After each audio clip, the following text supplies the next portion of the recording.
आप सब. So we are back with another video.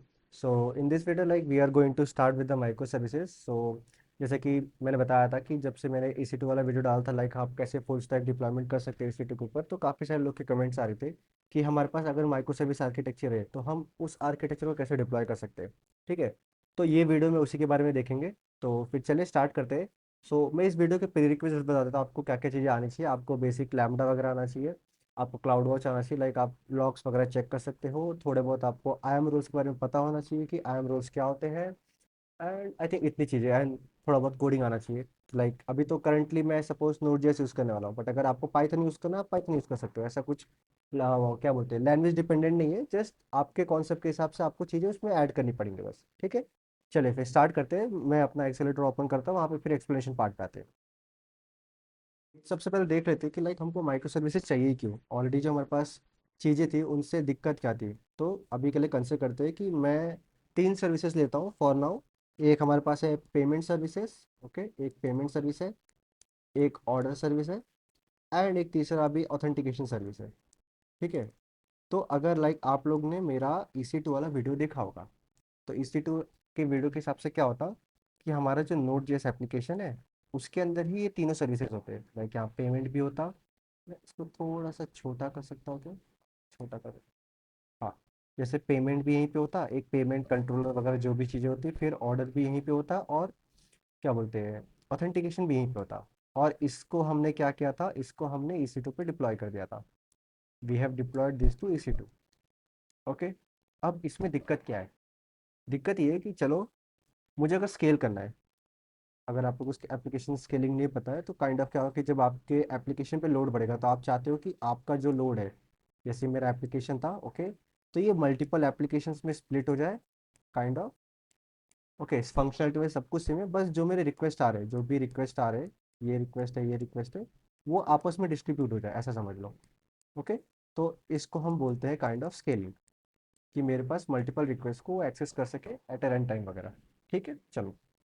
अब अगर मेरे को, हाँ, तो हम कहाँ पे थे. तो अभी जब इशू आया कि मेरे को अभी इनको स्केल करना है, तो अगर आप ध्यान दोगे तो यूजुअली कैसा होता है, हम इसको अभी ले लेते हैं एज अ फ्लिपकार्ट ले लेते हैं. फ्लिपकार्ट के कंसेप्ट से में लेते हैं कि मेरे को ये पूरा का पूरा एप्लीकेशन स्केल करना पड़ेगा, पूरा जो मेरा इंडिविजुअल ऐप है. तो उसमें क्या क्या सर्विसेज है, पेमेंट है, ऑर्डर है, एंड ऑथेंटिकेशन है. ठीक है, अब यूजुअली जो मेन रिक्वायरमेंट होती है, आप अगर फ्लिपकार्ट पे जा रहे हो तो आप जरूरी नहीं है कि आप हर बार ऑर्डर प्लेस करोगे, राइट. एंड ऑथेंटिकेशन चलो आप हर बार करोगे. एंड जो क्या बोलते हैं, पेमेंट हो गया, ऑर्डर्स हो गया, और एक था हमारे पास, हाँ ठीक है. एंड आप हर बार पेमेंट भी नहीं करोगे, राइट. आप सिर्फ क्या करोगे, विजिट करोगे. Mostly most of the time आप क्या करोगे, वहाँ पर जाके विजिट करोगे, चीज़ें देखोगे, कार्ट में ऐड करोगे. बट डिपेंड करेगा कि अगर आपको लेना है कि नहीं लेना है. तो मुझे सिर्फ अभी क्या चाहिए था, मेरा जो मेन पर्पस था कि मेरे को अगर इसको स्केल करना है, फाइन, मेरे को अगर इसको स्केल करना है तो मेरे को जो अननेसेसरी सर्विसेज है, जैसे कि ये चीज़ें मेरे को इनकी ज़रूरत नहीं थी स्केल करने की, क्योंकि इन पे इतना लोड नहीं आ रहा था. ओके, पर लोड आ सकता है, अभी समझ, लोड आ सकता है पर अभी लोड नहीं आ रहा था. पर मेरे को इनको भी साथ में स्केल करना पड़ेगा. क्यों, क्योंकि ये मेरे सारे के सारे सिंगल एक ही एप्लीकेशन के अंदर है काइंड ऑफ, ऐसा समझ लो. तो वही एक दिक्कत है कि हमको थोड़ा इनको स्प्लिट करना पड़ेगा.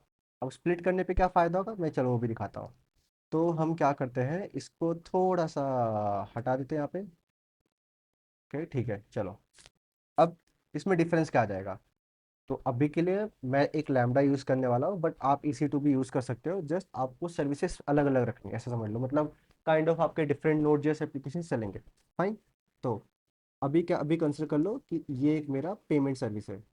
ओके, ये मेरा एक ऑर्डर सर्विस है, एंड ये मेरा ऑथेंटिकेशन सर्विस है. अभी ये तीनों इंडिविजुअल एप्लीकेशन है. ओके, ये तीनों क्या है, एक एक इंडिविजुअल एप्लीकेशन है. ये एप्लीकेशन 1 है, ये एप्लीकेशन 2 है, ये एप्लीकेशन 3 है. ओके, अभी सपोज आप ले लो कि फ्लिपकार्ट का बिग बिलियन डेज आता है. फाइन. तो उस टाइम पे क्या होता है, लोग सबसे ज़्यादा क्या चीज़ें यूज़ करते हैं, लाइक आपकी वेबसाइट पे विजिट करते हैं. ओके, आपकी वेबसाइट मतलब मैं अभी क्या लेता हूँ, फ्लिपकार्ट लेता हूँ. ठीक है, फ्लिपकार्ट पे क्या करते हैं, फ्लिपकार्ट पे लोग विजिट करते हैं. ऑथेंटिकेशन तो चलो होता ही है हर बार. ओके, ऑथेंटिकेशन तो चलो लग ही जाता है. देन क्या होता है, पेमेंट्स एंड ऑर्डर्स. लोग बहुत सारी चीज़ें ऑर्डर करते हैं. तो इस टाइम पे क्या जरूरत है, आपको ऑर्डर्स को स्केल करना पड़ेगा, आपको ऑथेंटिकेशन पेमेंट वाला भी स्केल करना पड़ेगा, एंड आपका ऑथेंटिकेशन तो ऑलरेडी स्केल पड़ा ही होगा most of the time, but depend करता है, अगर कोई नए कस्टमर्स आते हैं तो उनको भी स्केल करना पड़ेगा। ठीक है, तो आपने क्या किया, इन तीनों को अलग अलग स्केल कर दिया, अभी इनकी रिक्वायरमेंट थी स्केल कर दिया। ठीक है, चलो मैं एज्यूम कर लेता हूँ अभी के लिए कि ये मेरा स्केल हो गए। तो अभी स्केल होने से ये डिफरेंस क्या है कि इन केस आपका स्केल हो गया, पर अगर सपोज किसी यूजर का कुछ पेमेंट वगैरह फेल हो रहा है, या फिर एक दो यूजर के नहीं मल्टीपल यूजर्स के फेल हो रहे हैं, तो आपका जो डेवलपर है बेसिकली वो क्या करेगा, वो सिर्फ पेमेंट वाली सर्विस पे काम करेगा। मैं इसको थोड़ा ग्रीन से हाईलाइट कर देता हूँ।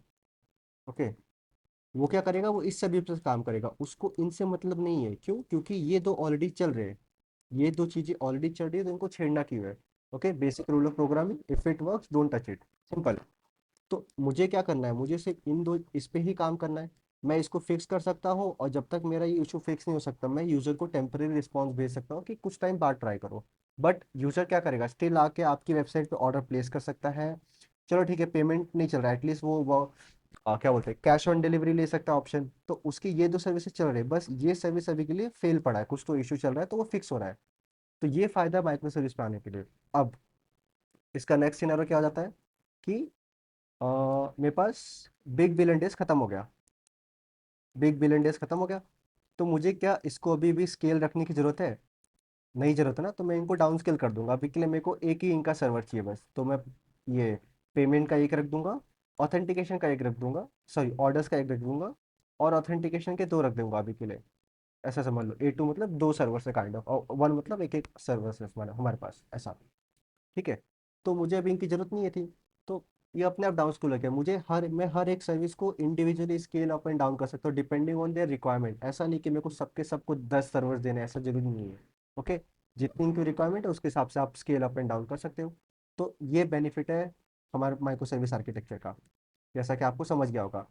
ओके, तो मैं ज़्यादा इसमें डीप में नहीं जाऊँगा। ओके, कि लाइक हम इतनी सारी चीज़ें, इसमें और भी बहुत सारी चीज़ें आती है माइक्रो सर्विस आर्किटेक्चर में जो आपको ध्यान में रखनी पड़ती है।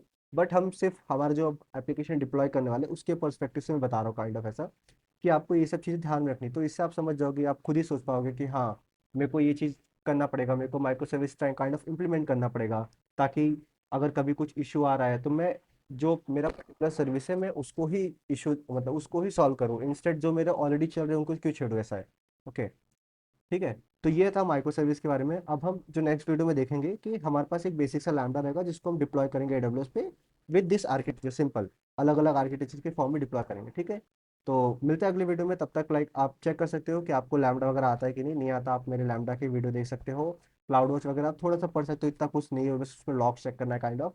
एंड जो मेन इंपॉर्टेंट चीज़ होने वाली है वो है आई एम रोल्स। ओके, आप थोड़ा सा आई एम रोल्स के बारे में पढ़ सकते हो, क्योंकि ये हमको लगेगा जब हम लैम्बडा बनाएंगे अपना। ठीक है, तो मिलते हैं अगले वीडियो में।